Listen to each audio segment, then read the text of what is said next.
Hello, this is Psych Central's Ask the Therapist, and my name is Dr. Marie Hartwell-Walker, and this is my colleague, Dr. Dan Tomasulo. And what we want to talk to you about today is suicide. We get many letters from all age groups where people are talking about how they're feeling so helpless and hopeless that the only thing they can think of left to do is perhaps to end their life, and they often ask, what's the point? Yeah. And we wanted to at least address that from an initial level to the extent that we can in this forum. Dan, do you want to Yeah, I think it's that? important to know that most human beings, particularly most people who are thoughtful, have at one point or another thought about ending their life. This is, not so foreign that it's only a few people. It's actually part of the human condition. And once somebody starts to think about that, it can be very, very scary. And I think for both Marie and I, one of the things that we appreciate and admire is that people will take the time to say, I'm in such a bad place, and I know I need some help. And they write the letter that's coming from this place that is healthy, wants to thrive, but also wants the pain to end. Right. And there's this conflict. One of the things I think about often is if, and I've actually said to clients, let's just pretend for a minute that I could make all the pain go away. Would you still want to die? And the answer usually is no. No.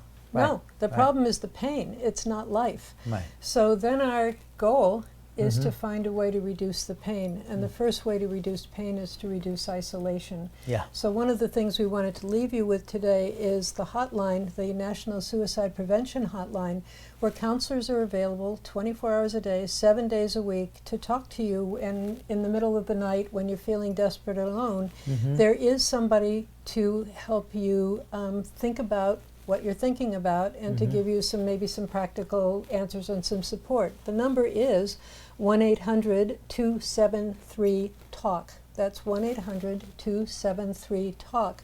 The counselors absolutely respect confidentiality, so anything you say is confidential. You can stay anonymous if you want to, but it gives you a place to reach to that isn't a letter that may be answered 3 or 4 weeks later, but instead is someone who can answer you right now. In that moment. In addition, they can. What else can we do? Well, I think that, I want to go back just for a second to the isolation thing. That's really key, because people start pulling in and pulling in and pulling in and pulling in and having fewer and fewer contacts with people. So if you're having these thoughts and feeling this implosion, this sort of pulling back in, what you want to do is make that call sooner rather than later. Yes. Whatever prompted people to write the letter, make that call. It's anonymous. There are really well-trained people on the other end, and the idea here is anything that keeps you from pulling inside is going to help. Yeah, you don't have to be desperate to be worthy of making the call. It's enough that you're feeling like you may become desperate. Right. All right?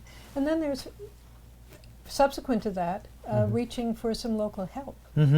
Right. And there are several resources available to everyone, one being, of course, formal therapy. Yes. But I'm also aware that many people can't afford formal therapy, Right. in which case your leaders of your faith community are trained often to be responsive and helpful. Yes. There are depression support groups that are available, and on Psych Central there are Psych Central forums Absolutely. for people who are feeling depressed and alone, where people who share those feelings can help each other. And almost every county in America has a women's center, and they have hotlines, warm lines, and walk-in centers. So that's important as well.